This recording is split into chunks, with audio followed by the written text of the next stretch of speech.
everybody, welcome to the MMA Heat podcast. I'm Karyn Bryant. Alan Jouban, what's up, guys? All right, so on this week, we're going to be talking about everything that just happened at UFC 201. We have a new champion.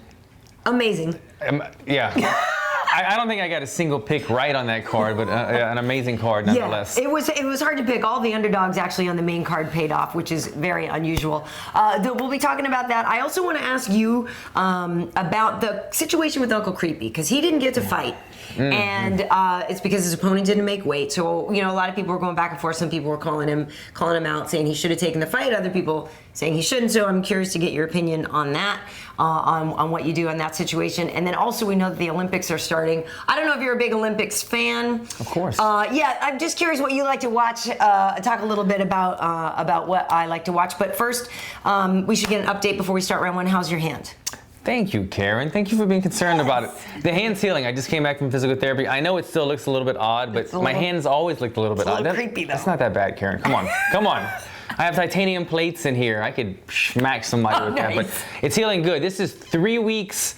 3 weeks after surgery with 16 screws and 2 titanium plates, and I'm almost making a fist. You know, I can make a circle. It's a circle. Let's not do that. Okay. Anyway, it's healing up good, and I'm positive. I'm still shooting a goal in my head. Would be New York, November 8th or 9th, something like that. My doctor says not a chance in hell, but what do doctors know, man? Is it November 12th or 21st, that show? The MSG The New York show. one? Yeah, I think it's early November. That's the date I have in my head. Yeah. So we'll see what happens, though, but it's healing. So when you have to go to therapy, what exactly, like, is it like gripping things? What? It's pretty much once you have an injury like this, the scar tissue builds up right away over the bones and over the hardware that's in there. So you got to break that scar tissue down, get your range of motion back, and then start building strength. I'm not yet to the part where I'm building strength. I'm trying to get my motion back and break down the scar tissue. Obviously, as a fighter too, we have a bunch of scar tissue in our hands already from always hitting stuff. So guys like me, it's tough because we already have that built up scar tissue, our bones and everything. Probably had some small little micro fractures. So it's a tough process for a fighter to rehabilitate his hand because there's so much damage in here already. And that sucks. It's your left hand and you're a lefty. I'm left-handed. I can't wait to just brush my teeth again. I brush my teeth like this. I hold it with my right hand. The toothbrush with the right hand, and I move my head. I got one word for you. Sonicare. Sonicare. Yeah, electric toothbrush? Yes, dude. It does the work for you. Okay. Are they on sale? Is there a Groupon on that right now? Oh, my God. Yeah. I think we know what we're getting. When's your birthday? No, you already had. No, your birthday's coming up. Maybe it's an early birthday present. Yeah. Okay, early birthday present came for Tyron Woodley. I mean, listen. He was right about everything he said. This is the thing, and this is what was so incredible about that. So during the week, at the beginning of the week, Robbie was heavily favored. You know, much, much more heavily favored. I swear to God, you know, I did an interview with Tyron the Monday before the fight. You know, the more interviews he did, I swear to you, that line went down. And I have the sheet. This is what it was on fight night. Robbie was a minus 155 to T Wood at a plus 125. That was on fight night. That came down a lot. Yeah. And I don't know if it was that people were listening to Tyron and he sounded so convincing. I don't know if it's something they saw, you know, at weigh-ins or whatever. But the amount of belief he had in himself, I don't know how you could have doubted it. I don't know. I mean, I understand he's been gone a long time, you know, since January 2015. All the things that were stacked up for the reasons why he can't, because he's fighting Robbie Lawler. But there was something about him, he just believed so much. Yeah, no, he was oozing confidence. And it's one of these things that after a fight like this, you can't help but, if you're not a fan of Tyron after this fight, you can't help but say, you know what, he said, and he did the Conor McGregor. He said, and he achieved everything that he said he was going to do. And, you know, he had that confidence. He pulled a bit of a Bisping. He was on a movie set a couple days before, hanging out with celebrities and stuff. And some people were doubting that. They were saying, well, look at him. He's on a movie set right now. He's doing Instagram videos. Right. But he was confident in his training. He put forth the effort.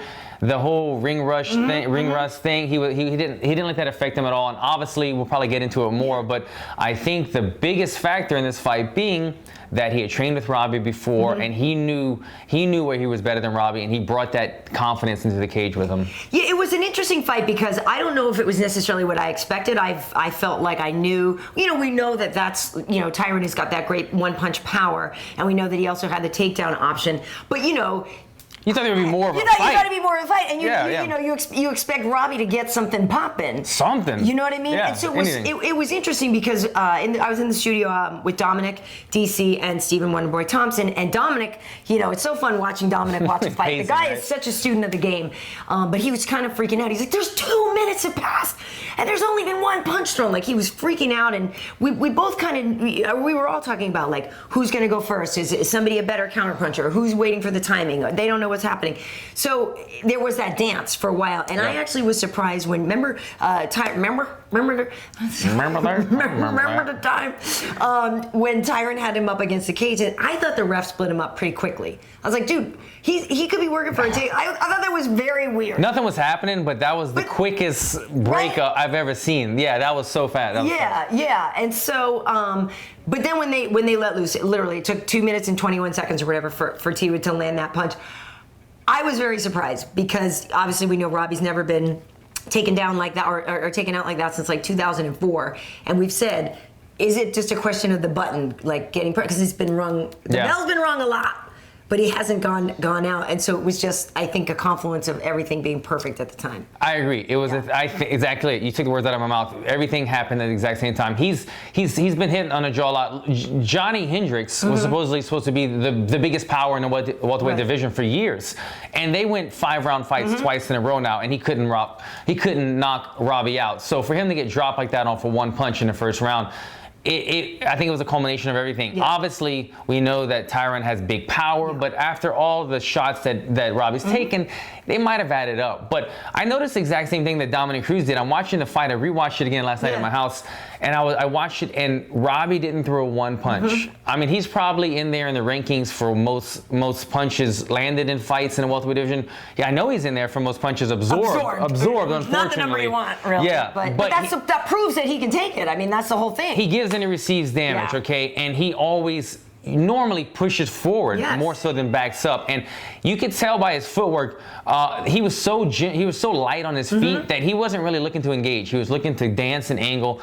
And Tyron Woodley, we talked about this before. The guy is built like a fire hydrant. He's built like a linebacker. Let's just say we're trying to figure out he's got a huge ass. Dude, he's got huge legs. 10 pounds of booty in a 5-pound bag. You can that is a lot. There's a lot of power. He was so like flat-footed and just walking like so confidently because he knew that there was no way Robbie was going to take him down. He's so thick. He's such a big guy, man. And again, going back to it, I think it all stems from the training together, man. I know when I train with guys and I catch them here, you catch them there. You know, when a fight starts out, there's kind of those jitters where I've spoken about this before, where there's kind of like a nervous energy. For sure. And any little flinch causes a reaction. If I flinch, you react. That wasn't really happening. Robbie, it almost looked like Robbie felt like he didn't have that flinch to make Tyron back up because they've trained together before. They know each other's movement, and Robbie felt like Tyron wasn't going to bite on anything. So Tyron was just walking forward confidently, and it caused Robbie to have like a nervous backing up energy. Be backing up, right? And that was the thing, they haven't trained together necessarily in a while. They are ATT guys, but we're saying even if it's only once, even if you only did something like dude, this guy got me that time, or I'm better at this than him. But that was one thing, is that Robbie was backing up, which usually he shouldn't. He's not the guy to do. We're going first 2 rounds on this fight, by the way, and so that was interesting. I was thrilled for Tyron. I'm a huge Robbie Lawler fan, and even in our interview, Tyron was busting on me because he knows how much I like Robbie. Yeah. But the true story of it is for the long time that we've known Tyron, like, this was no doubt to me. Like, there was never a doubt that he would get this opportunity. Granted, I don't have a crystal ball and know what was going to happen, but the way he's conducted himself, the way he's fought, I think he did deserve that shot, and he obviously clearly proved that he could do it. The next question is, of course, who does he fight? And Wonder Boy, I think, is probably going to get the next title shot, although we know Carlos Condit and Damian Maia are fighting in just a couple of weeks. Who do you think should get the shot?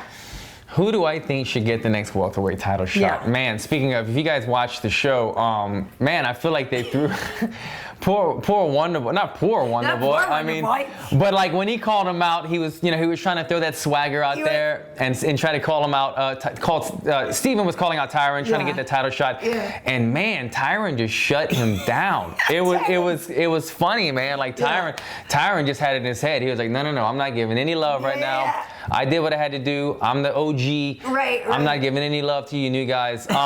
Here's the thing. I think. And he called out Nick Diaz, by the way. Called out, yeah. Right, Tyron, it just shows, man, he's a smart guy, man. He's a smart guy. Obviously, he's doing more than just fighting. He's doing stuff in the movies. He's acting. He's a father. He's got everything going on. He's a smart guy. And so because of that, he's thinking outside of the box as well. Right now, there's a trend going on in the UFC where it's not just about who's the next deserving guy climbing the rankings. It's about what's going to make money, what's exciting to see, and you're seeing that over and over, like with Anderson Silva fights and so on. I think Stephen Thompson is the deserving guy, and I think Stephen Thompson probably is the guy to beat Tyron, if you ask me. Do I think that would be the most fan-friendly, or it would be a fan-friendly fight? Is that the fight that I want to see? Honestly, the fight that I would love to see, if this would happen, this could be a rumor, but GSP, if GSP would come back and T Wood, I think they're so identical in a way. They're just going to say they're so similar, though. They're both 5'10", stocky guys, amazing wrestling, and super long arm reach. The only difference is Tyron has the power. St. Pierre has more the technique in the stand-up department. And obviously Tyron's the more recognized wrestler, but obviously GSP is when it comes to MMA. Ridiculous. I mean, that is an exciting fight. I agree. That's an amazing fight. That's an amazing fight. I think Tyron is a terrible matchup for Nick Diaz. I think so. I don't think the Nick Diaz is always fun to watch fight, but I feel like it's like he's just coming off of a huge suspension for doing something wrong. Do we award him with a title fight? Nick should fight a guy that likes to stand up and strike. So, I mean, he should fight somebody that. I don't like the Diaz fight. I don't. Me. Oh, yes. I didn't know. Like some guy that likes to stand up and strike. We can do that. We can do that one. Yeah. Stay with me. I'm with the big money. Sorry, I was thinking about something else. But I'm with the big money fights. And if that's a big money fight, I'm with that fight. But here, Tyron's with the big money fights, and that's why he wants a bigger name. He doesn't want Stephen Thompson, even though Stephen Thompson's a huge name. He wants the big money. And here's the thing: Stephen has beaten former champ Johnny Hendricks. He beat Rory McDonald. He beat Jake Ellenberger, who, by the way, congrats, Jake. Looked awesome in your comeback fight there. He also beat Robert Whittaker. So, like, on paper, Stephen totally deserves it. And I know he was really pretty bummed because he wanted to be the guy to beat Robbie. But he was definitely rooting for Robbie to win that fight. He wanted to be the guy to take him out. Because I think he knows stylistically Stephen is tough for a lot of people. He, like, we were joking about it, literally, like, from right here sitting with you, he could just be kicking you in the head. Like, he's that good, he's that fast, he's that tricky. He knows, his whole thing with Tyron, he's like, well, that punch wouldn't have landed because I wouldn't have been there. And you know what I mean? He moves so much more. Stephen and Tyron is an interesting matchup too, just as well as Stephen and Robbie would have been. But I do think Stephen's going to get it more so than the winner of Condit Maia, because if it's Condit, been there, done that, as much as I like him. And with Damian, I don't know, I feel like if you're given a choice between a young, fresh-faced guy like Steven and Damian, who is amazing and is a veteran, unfortunately, I feel like they're going to choose Steven. Yeah, the younger guy, and obviously they prefer the striking style over the grappling style, and Steven. Even though Damian does let his hands go. And for that audience, the Jits audience, I mean, he's a god. Damian's amazing. And a very lovely guy. Maybe he's been too polite all along to not be more demanding of it. It just is what it is. People would rather see somebody get knocked out in blood and guts rather than they would see beautiful jiu-jitsu. People appreciate beautiful jiu-jitsu, but look, we want to see blood. We want to see Robbie Lawler top fights. It would be, and it's a funky matchup. If you put Maya Woodley, that's funky. Yeah, man. I think Tyron does the same thing. He comes in. Well, does Tyron get taken down? That's the thing, because you don't want to go on the ground with Damian Maia. Yeah. So you'd have to try to stand up and light him up. Yeah, I don't think it's. You take Wonder Boy down. He might do what he did to what is the other welterweight that Cowboy Cerrone is about to fight? Rick Story. Rick Story. Did you see Damian Maia versus Rick Story? Rick Story is a strong, stocky guy, strong wrestler, but he just wrapped him up and choked him out like nothing. And that would be he might not double leg Tyron, but he would have to just wrap him up against the cage and just anaconda his ass. Well, Damian almost beat Rory McDonald in that first round. He was very close. Like if that round had been another 30 seconds or something, he could have done it. His jiu-jitsu saved his life. Damian is. Here's the thing. I love that dude. I'm gonna go. I'll be in Vancouver to watch his fight. Actually, I'm gonna be up on the road. It's Damian and Condit. They're fighting. They're fighting. So I'm so excited for that. Good fight. Love those guys. All right, moving on to round 3 here. The co-main event was Rose Namajunas and Karolina Kowalkiewicz, and I lost $20 to DC. I bet him that Rose was going to win via submission. And She I was got plenty wrong. of money. I don't DC. By the way, if you know DC, She found $20 in I found between her seats. I found $20. No, the champ and I, we put a bet down while we were watching, the prelims and stuff like that. And I really thought Rose was going to be able to do it with the submission because she's so scrappy and she's, you know what I mean, constantly going. I feel like what we determined at the end of that fight was Rose maybe needs to add a little muscle mass, maybe get a little strength, right? Because Karolina is so much, you could just tell, stronger in her core, and with her, the way she was able to just knee Rose over and over and over, she just seemed like a much stronger woman. It was definitely evident in the fight that she didn't seem to have much pop.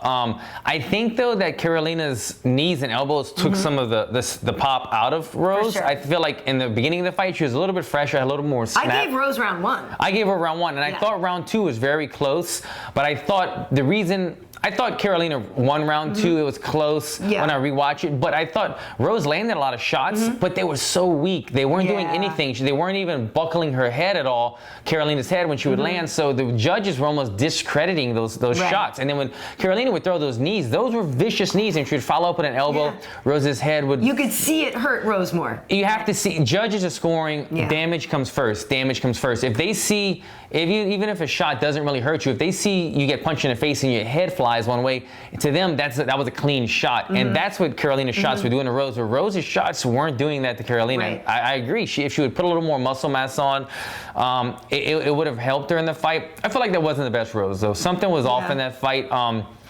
I could see midway through the second round her facial expression change, and obviously she was probably tired and hurt, so I'll give her the benefit of the doubt, but I didn't feel like her mind was in the right place completely. I didn't get to see the end of the post-fight press conference to see if she had a reason or if there was one at all, but I would have liked to hear more about it. She didn't seem the best Rose in that fight. It's interesting because she hung in. I think she fought a good fight, and even in the third round, she was working for submission. She was really, really working. And again, I thought I was going to get to keep my $20 because I know how much Rose is so scrappy, and that you can't really count her out. She's going to keep going. She's going to keep going. And I don't think it was necessarily I don't think it was like an endurance thing, a cardio thing. I think it was that she was getting hurt, and like you said, the pop was coming off her shots. I think she still hung in there and worked. You know what I mean? It wasn't like she was getting owned. But I gave Karolina rounds 2 and 3.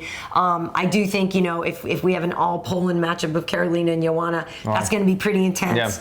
Joanna to me is just so hard to beat. That's girls. Carolina looked great, but I don't see her beating. No, Joanna's my personal hero. But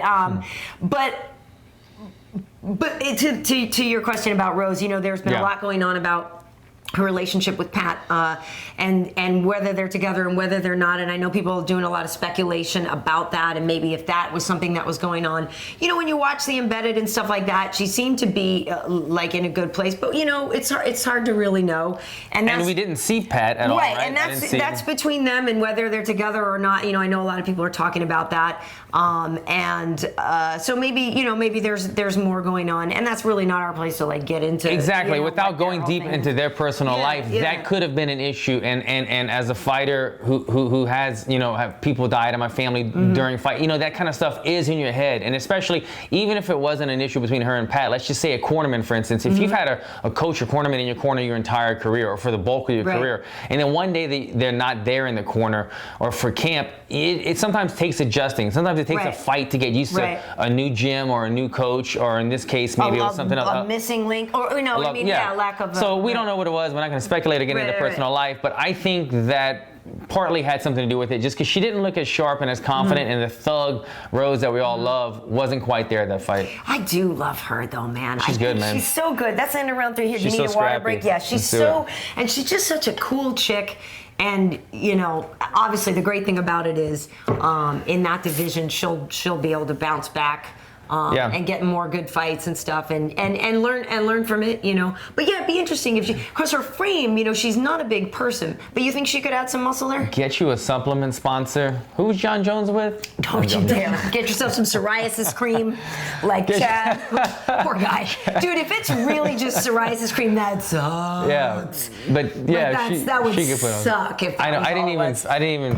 What was it? He says it was from a psoriasis cream because he's had skin issues, and that the cream had. I feel like if that's what it is, Chad, that I sucks. feel bad for you. That sucks. Right. If that wasn't what I just feel like that's kind of a cop. I feel like everybody keeps saying, who knows, man? I can't even tell. It's so crazy these days, but that was a shocker. How many times did you get tested before a Bilal fight? I've been tested at my house. Randomly showed up at my door at 7 a.m. I've had that happen twice, and then randomly. During fight week over there, but yeah, I'm tested. I think I would say I'm one of the average. There's guys in the UFC. There was a story about this the other day about some guys haven't even been tested since. See, which is surprising. I know Holly Holm was tested 14 times. She and Connor are like the most tested. They're champions. Yeah, exactly. But also, that was one thing. That Tyron did say, because we were going to talk about Uncle Creepy, but this is a good conversation too about USADA.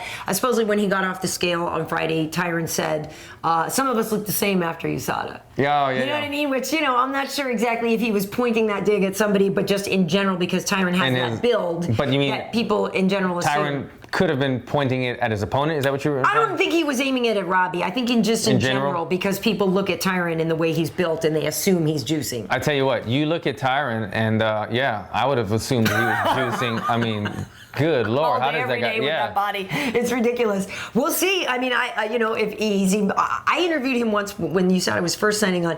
I interviewed Tyron and Phil Davis together, both guys with spectacular physiques, and both of them looked dead in the camera and said, "We don't juice." So I was like, okay, well, I believe you, but if you're juicing and you're that committed to lying, wow, good for you. I don't know.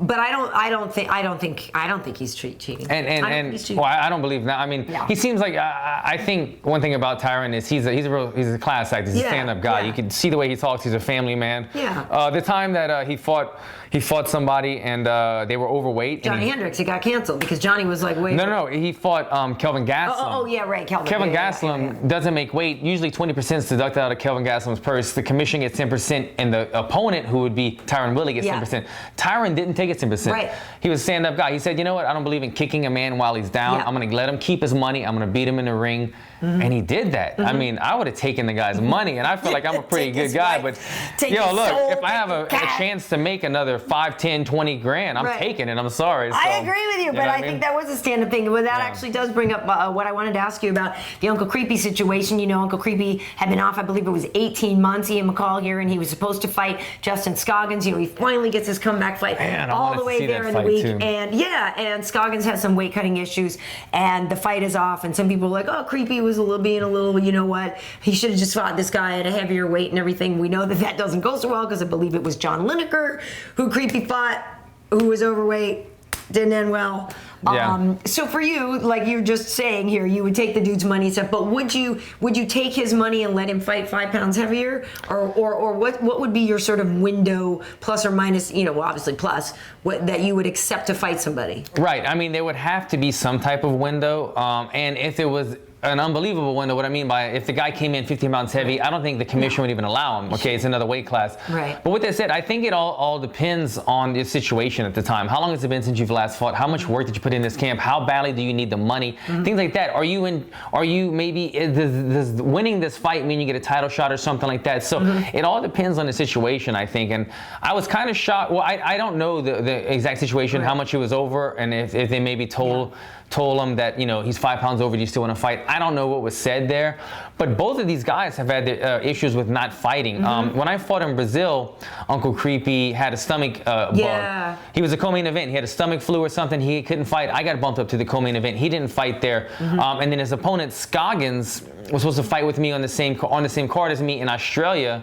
And then I believe, I'm pretty sure he got bumped off of that one. So both of these guys have had their issues before where either one of them has falling off of a card. So I was really excited to see both of these guys fight for the matchup and because of the fact that they've missed fights that they were supposed to do.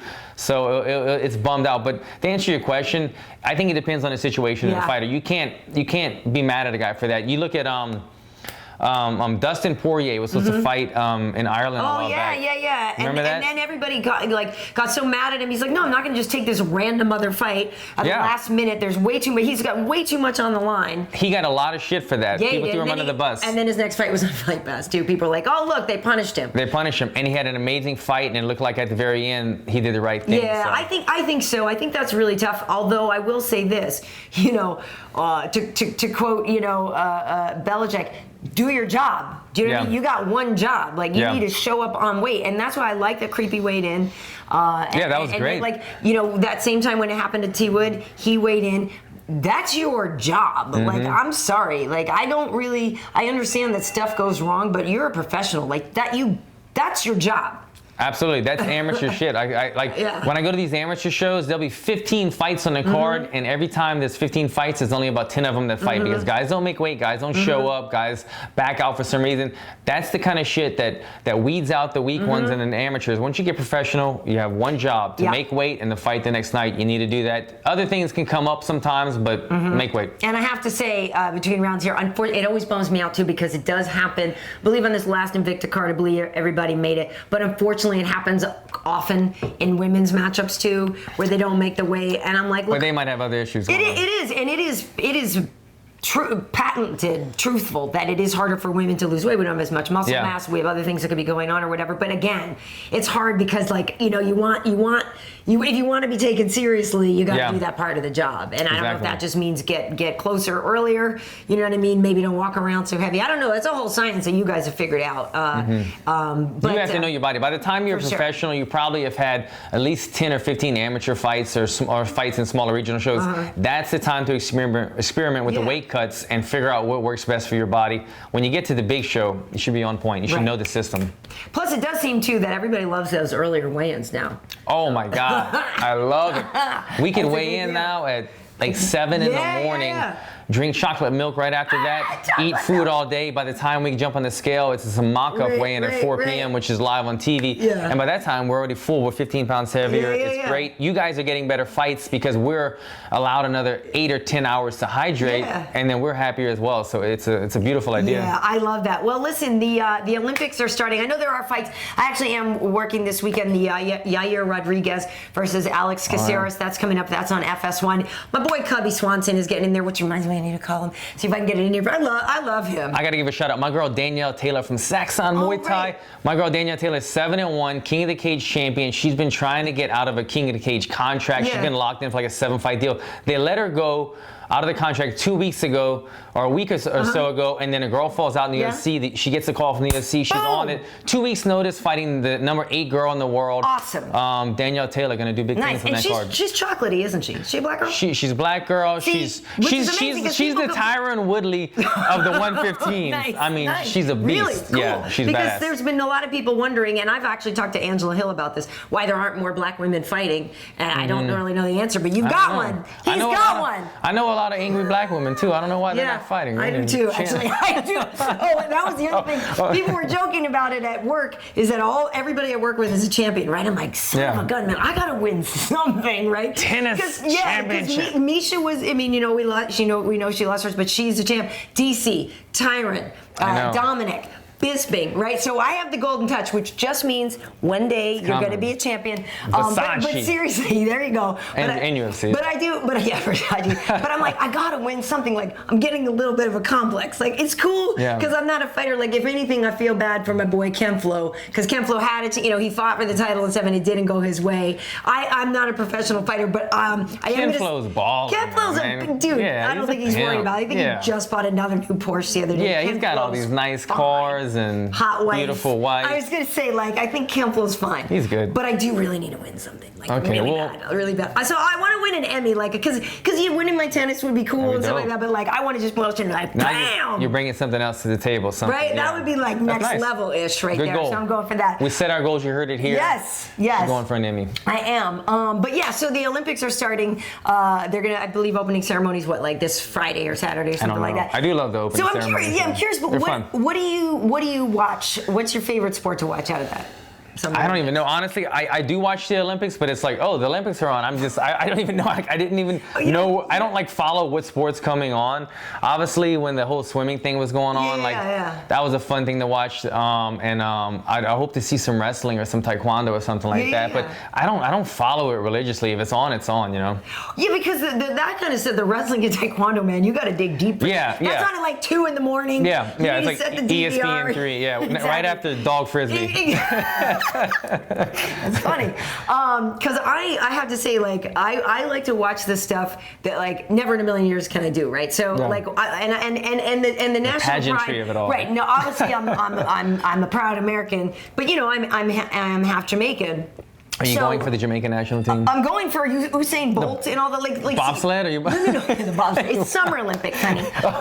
So anyway, bobsled. Yeah. Tune in for that. Oh my God.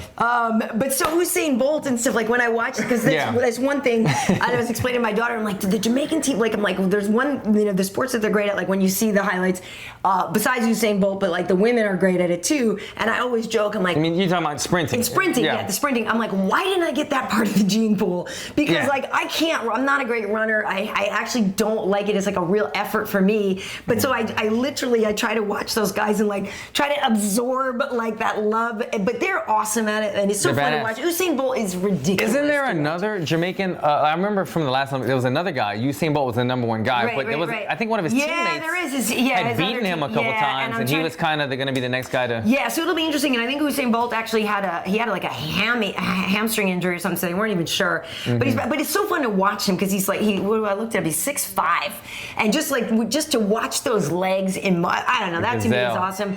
I like watching the crazy people on the platform diving, like that. Oh yeah.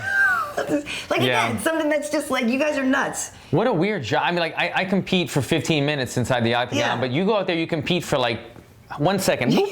And then it's like, okay, you're up in an hour. Well, right, plus, but they're also like, and that sucked, like, because the splash went beep, and they're like, disappointing. When you're prepping for 4 years. You prep for 4 years for a 1 second dive. And then you lose by like 1/10 of a point. Yeah. Like, dude, how bad would I mean, but you know, my question to you is also, do you believe, because people have talked about it before, oh, they should get MMA in the Olympics.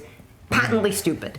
You couldn't do it. You can't. Bad enough when they did the live season of The Ultimate Fighter and the kids had to fight, you know, like a couple times per week. You can't. You'd have to have all kinds of eliminators, right? Before it could only be like basically like.